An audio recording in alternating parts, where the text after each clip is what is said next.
KFOG Studio Session. I'm here with the one and only Max Frost. Yo! Yeah, man. I like how Max Frost wrote his own Good Morning Anthem to wake him up. It's like his audio cup of coffee. I guess I'm coining it as the first morning party song. It really That's the way I'm is. explaining it. It's like every party song is like, it's 2 a.m. in the club, super late at night in the club. But I didn't want to write that. I wrote the morning party song. You're demented.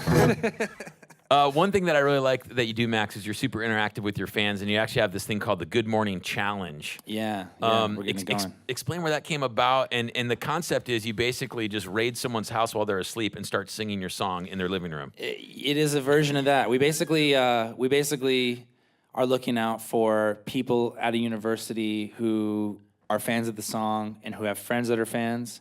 And we are looking to surprise the majority of them. That's kind of the key. There's a lot of collusion involved because basically we kind of have to set them up where it's like, all right, we know that this group of them will be at this house and they'll be asleep, you know, probably from a late night. So then I'll sneak in and I have the PA and I set the PA up, and then we get the extras and they're all dressed in like bacon and egg costumes, and we have like confetti and champagne, and then we crank the PA, we hit the song, crank it up, and run in blasting it, and just like as soon as they come out and we're like hitting the confetti and hitting the champagne, and it's just like this hilarious way to just get this because at first people are like, we just did the first one where there was even a GoPro like in the room where they're waking up, and so they're like, you see them first just look on their face of like, I'm about to punch someone in the face. Yeah. And then they open the door and they realize what they're on, like, you know. You're sitting there singing the song to or them. just standing on their table, you know, whatever, you know, and so yeah, it's been a lot of fun because it's just, I don't know, it's just fun so fun to bring joy to people. Yeah, especially early in the morning. Your new record, Gold Rush, it's kind of, I don't want to, I always hate to kind of like define what it means, but it seems like there's a theme in that as far as kind of like new beginnings or kind of reinvention. Would you agree with that? Totally, yeah. I mean, that's to me, the record began as knowing that I had to go reinvent it. It's called Gold Rush because of me moving to the West Coast to just wipe the slate clean creatively and in my life and just kind of start over. And so I moved a little over a year ago and pretty much made the record in about that amount of time, and the rush was gold. And you're originally from Austin, Texas. How's that transition coming out to the West Coast, man? Like what do you miss most about Austin? I miss the breakfast tacos. I miss traffic being solidified to places where you know where it's going to be. In LA, traffic is like a chinchilla that'll just pop out of the tree in your face out of nowhere. You're like, what? Like 2 a.m, you might hit some traffic. Yeah. Not really the case in Austin. And it's just a small, chill town, you know, except for during South by. Then most people in the world only know Austin because of South by Southwest. They're like, oh yeah, man, I've been to Austin, man, South by Southwest. But the way I explain that is that's like if you've only met a person when they were just hammered drunk. That's what, you're meeting Austin, that's not what, Austin isn't always, there's 2 million people walking the streets and like bashing bottles against the doors, and Google doesn't always have like 10 tents and Lady Gaga eating Doritos at the Doritos tent. They don't always have that. So everyone's idea of Austin is that like, oh yeah, I've met Austin, man. He's super hammered all the time, man. Yeah, it's crazy. Like, no, he's not. Yeah, Austin's a nice, quiet place to live. Yeah, it actually is. Let's talk about, moving to Los Angeles to kind of like that clean slate vibe as far as, approaching music differently and whatnot. I know that you kind of have a mentor that you've been working with, Mr. Fitz from Fitz and the Tantrums. Michael Fitzpatrick. How did you hook up with him? How does that work? I mean, is it like you just moved to LA, you get off the plane, you unpack your box, and then like the dude from Fitz and the Tantrums like, hey bro, I'm your neighbor, let's make music. How does that work? So he was kind of part of the reason I ended up moving. He was kind of the final sign from the universe that it really was time to fully move to LA, because we had known each other and he had been a friend, but I had opened for him, years ago. We had written together a couple times. I mean, he's a really great focused like songwriter and producer aside from being an artist. He's looking to work with other people, and so we had done a couple of sessions and I was playing him kind of what I was working on.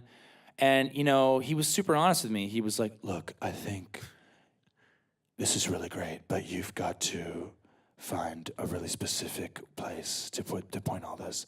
I don't know why my impression of Fitz drifts into, I'm not even going to say it, but yeah. So, that was kind of like, that was like a mentor voice. That was kind of like a Yoda type vibe. Yeah, he really has been. He's been like the very tall Yoda version of my musical tight pants life. Too. Wearing those tight pants. And so yeah, he turned to me one day and was like, look, I just want to like, what if I just step in and A&R your record, Because I I'd kind of been looking for a creative mentor really for a long time. You know, I'd always had people that were helpful to me on how to make business decisions. I'd had no real, because, you know, especially as a solo artist, there's so few people that have made good decisions that you can even get to. You know what I mean? Like, I can't call, like, Ed Sheeran or Bruno Mars and be like, so, dude, like, how'd you handle this? I can't call, I can't ask them. Yeah. So, and he's not exactly a solo artist, but in a certain way he is, you know, and so it's just been great to have someone who I can call, like, before I do Good Morning America for the first time, who can be like,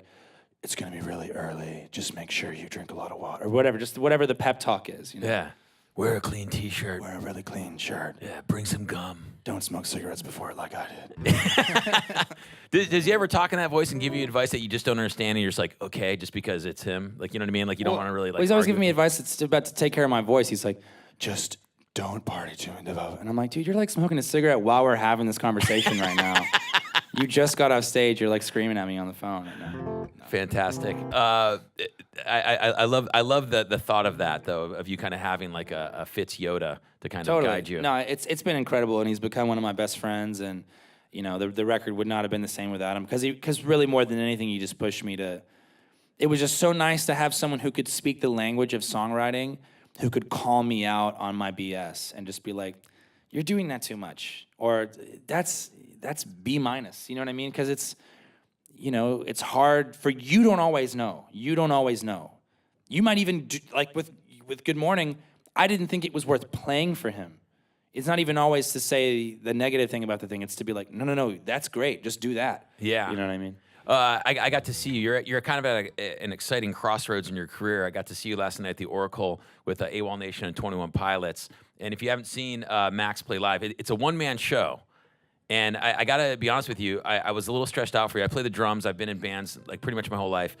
You are running across the stage, like pressing samplers, playing the drums, standing up, grabbing a bass, like juggling every instrument that anyone could possibly play in a band. And your timing has to be like dead on, or it's disaster, right? I mean, are you insane? Like, why would you make it that hard? The next step would be to juggle to literally juggle.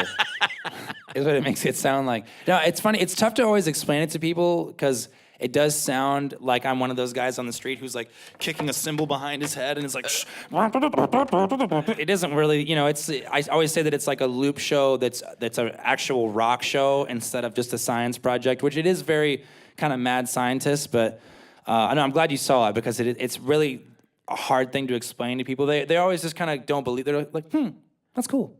But I can tell that they're like, his show was probably terrible inside.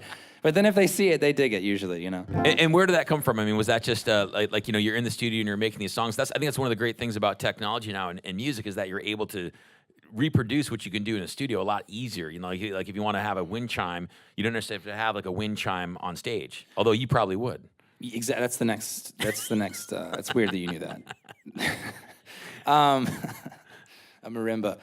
So yeah, I mean, I first started playing in bands when I was 14, and some bands I'd play drums in, some bands I'd play bass, guitar. I didn't really start singing that much until I was like 16 in bands. But then when I started kind of going into a cave and just making records and not playing live as much, that side of my musical life like jumped way ahead of where I was at as a performer.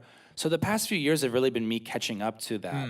And the one-man show was a big part of, because it's one thing to make a song. It's one thing to make a song that fits your identity as an artist. But then it's really hard to be like, okay, but what is the way that this should feel live? You can't phone that in. You can't just be like, oh, well, it's just going to be me and my friends, and we'll just go up there and just hit the thing. You know, you have to find a way to be like, what's the most you version of that? Which for me right now is that.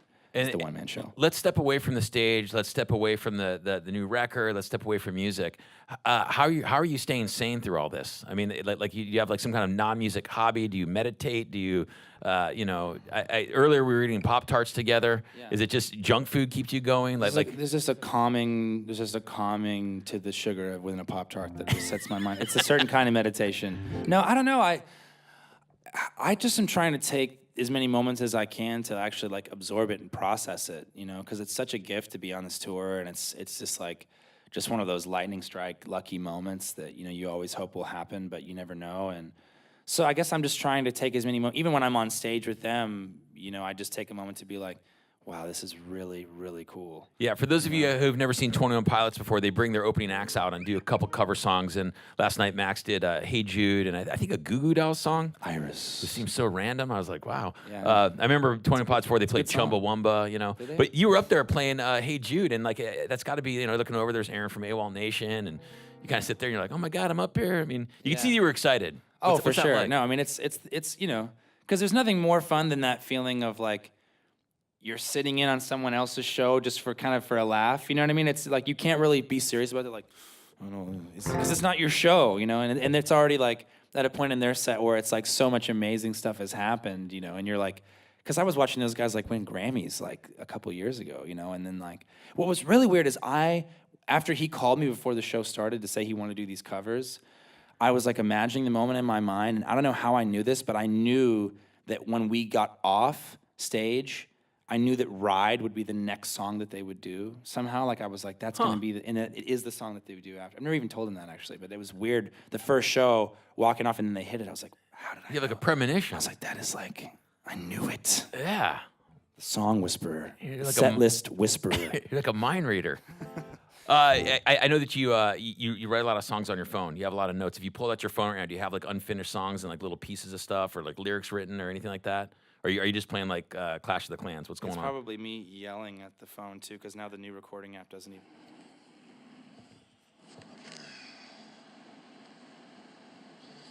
Won't lose my. That's it. Yeah. So it's just like that. Like 3 a.m, you're like, you wake up to go to the restroom. You're like, hey, wait That's a the minute. worst. Yeah, that's the worst thing is now it's you know I'm always like in a green room with like 13 other people or in a van, and I'm always like not wanting to be like doing it in front of people. So I'll like pull it out and pretend like I'm on my phone, but it's actually on record, and I'm just like turning toward the window, and I'm like. You're kind of singing some idea, but you're not really trying to broadcast it to the other people in there. That's In awesome. case the idea is just terrible, and they're like, "What's that horrible idea you're singing?" What are you doing, man? Come on. Max Frost, it's awesome to hang with you, man. Dude, thanks for having me on. Seriously. Absolutely. Gold Rush, his latest record. Make sure you go get it. Make sure you support the man. Follow him on all the social medias. Do all that stuff. And who knows? Maybe he'll be waking you up singing "Good Morning." Go comment, and I'll come to your school and make a mess of confetti and champagne all over your place. Do you clean that stuff up, man, or do you just kind of? Yeah, That's part of the deal. That's the best. We're gonna come into your place in the morning, way too early, wake you up, totally mess up your whole house, crack a bunch of eggs in your frying pan, and just leave. It's gonna be sick, man. Yeah, just make sure, like, you know, all that stuff's there for us, and maybe have a mop, Maybe. but we're not gonna clean it up. Awesome. It's Max. not that bad. Yeah, it's not. Thanks for having me.